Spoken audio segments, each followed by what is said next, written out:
ओम नमः शिवाय। स्वागत है हमारे चैनल पवित्र कथाएं पर एक बार फिर से एक और पौराणिक कथा के साथ।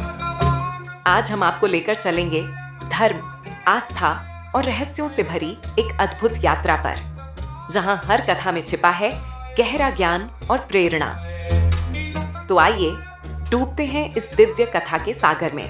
महाशिवरात्रि, समुद्र मंथन, शिव विवाह और शिकारी की कथा का रहस्य।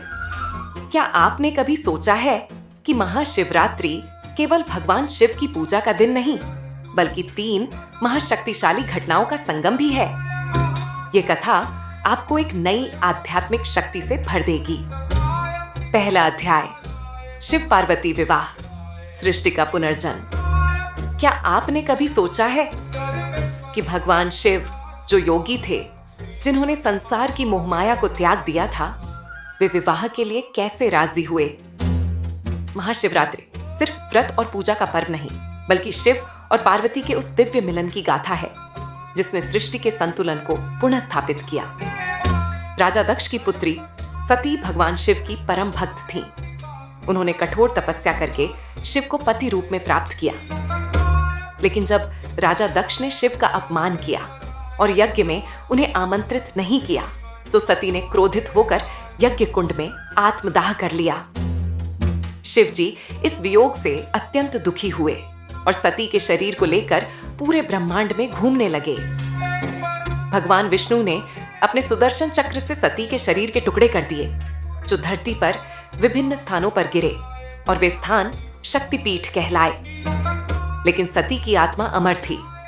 उन्होंने अगले जन्म में हिमालय और मैना की पुत्री पार्वती के रूप में जन्म लिया और पुनः शिव को पति रूप में पाने का निश्चय किया। पार्वती जी जानती थीं कि शिव को प्रसन्न करना आसान नहीं है।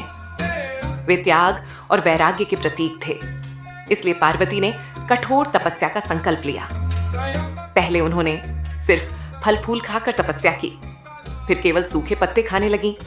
अंत में वायु का सेवन करके वर्षों तक ध्यान करती रहीं। वे हिमालय की बर्फीली गुफाओं में कठिन परिस्थितियों में भी ध्यान मग्न रहीं और उनका संकल्प अडिग रहा। उनकी तपस्या इतनी प्रचंड थी कि स्वयं देवताओं ने शिव से विवाह करने का अनुरोध किया, क्योंकि पार्वती ही शक्ति थी और शिव के बिना शक्ति अधूरी थी। लेकिन भगवान शिव ने उनकी परीक्षा लेने का निश्चय किया। भगवान शिव ने पार्वती की परीक्षा लेने के लिए एक ब्राह्मण का रूप धारण किया और उनके पास गए। वह ब्राह्मण बोला, हे कन्या, तुम किसकी तपस्या कर रही हो? पार्वती ने उत्तर दिया, मैं महादेव को पति रूप में प्राप्त करना चाहती हूँ। ब्राह्मण हंसा और बोला, अरे, शिव तो एक औघड़, जटाधारी, भूत प्रेतों के स्वामी हैं। वे गृहस्थ जीवन के योग्य नहीं हैं। तुम किसी सुंदर और समृद्ध राजकुमार से विवाह क्यों नहीं कर लेती?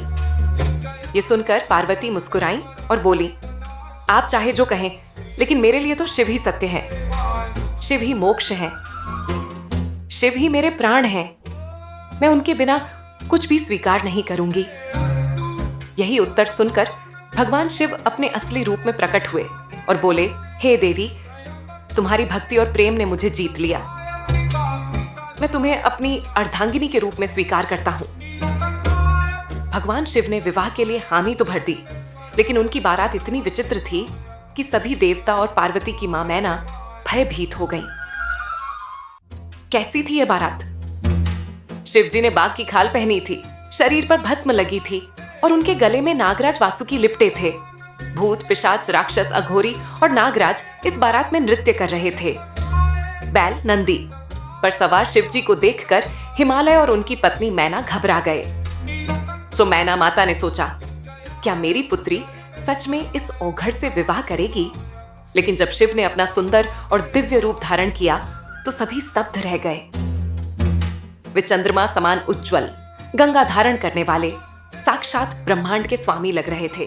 और फिर पार्वती और शिव का भव्य विवाह संपन्न हुआ।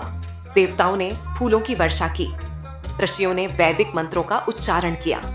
समस्त लोकों में आनंद और उल्लास की लहर दौड़ पड़ी।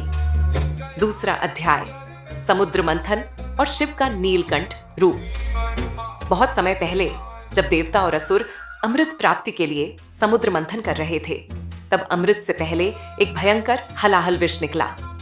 ये विष इतना प्रलयंकारी था कि पूरी सृष्टि के विनाश का खतरा उत्पन्न हो गया। देवताओं ने भगवान विष्णु से प्रार्थना की और विष्णु ने कहा कि केवल एक ही महाशक्ति इस विनाश को रोक सकती है, भगवान शिव। भगवान शिव ने सभी की रक्षा के लिए इस हलाहल विष को अपने कंठ में धारण कर लिया और वे नीलकंठा कहलाए। लेकिन इस विष का प्रभाव इतना घातक था कि इसे संतुलित रखने के लिए देवी पार्वती ने अपने करुणामय स्पर्श से शिव के कंठ पर हाथ रखा। इसे विष का असर कंठ तक सीमित रहा और पूरी सृष्टि बच गई। तीसरा अध्याय, शिकारी और शिव की कृपा। अब कहानी हमें एक घने जंगल में ले जाती है, जहां एक शिकारी लुब्धक शिकार की तलाश में निकला था। दिन भर भटकने के बाद उसे कोई शिकार नहीं मिला और वह एक बेल के पेड़ पर चढ़ गया जो शिवलिंग के ऊपर स्थित था। रात भर वह जागता रहा और पेड़ से बेल पत्र और जल की बूंदें शिवलिंग पर गिरती रहीं। भूख और प्यास से व्याकुल होकर उसने शिव शिव का जाप किया, क्योंकि उसे डर था कि रात में कोई जंगली जानवर उस पर हमला कर सकता है।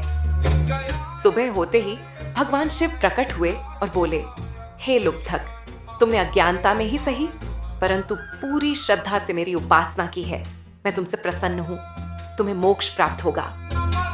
यह घटना महाशिवरात्रि की रात ही हुई थी और तभी से यह मान्यता बन गई कि जो भी इस पावन रात्रि में जागरण करता है, शिव नाम का जाप करता है और शिवलिंग पर जल व बेलपत्र अर्पण करता है, उसे मोक्ष की प्राप्ति होती है।